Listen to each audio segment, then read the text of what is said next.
खबर शामिल करते हैं जामशुरू से। हमारे जस्तुजू न्यूज के रिपोर्टर के मुताबिक जामशुरू शहर से प्रेस क्लब जामशुरू में शहीद तौफीक अरसलान अबड़ू के कातलों की गिरफ्तारी के लिए एहतजाज किया गया।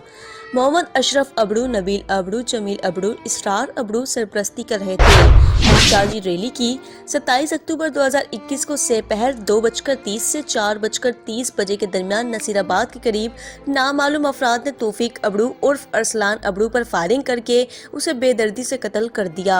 आज वाक़ई और FBI के 12 रोज बाद भी पुलिस कातलों को गिरफ्तार न कर सकी और शहीद के खून से इंसाफ नहीं हो सका। इसी दिन शहीद तौफीक अरसलान अबड़ू की नानी सदमे से चल बसी, लेकिन इस दिन एक नहीं 2 कत्ल किए जालिमों ने। उनके वर्सा अब तक अदल इंसाफ के लिए तड़प रहे हैं। वर्सा का कहना था कि मकतूल एक बाशऊर और समाजी वर्कर था जिसका किसी भी सियासी जमात से कोई ताल्लुक नहीं था और न ही दुश्मनी थी। मजीद कहा कि आखिर कब तक सिंध में बेगुनाहों का कत्लेआम होता रहेगा।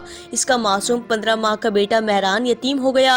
हम वजीर आला सिंध, गवर्नर सिंध और SSP कमर शहदाद कोर्ट से मुतालबा करते हैं कि कातिलों को जल्द अज जल्द गिरफ्तार करके फांसी दी जाए ताकि शहीद के खून से इंसाफ हो सके।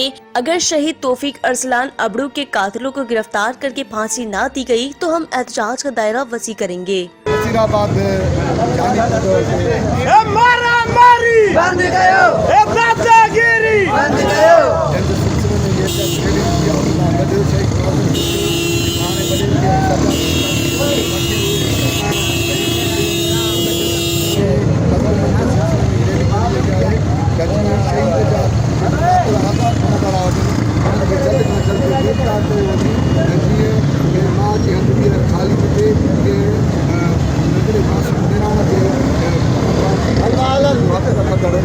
खाली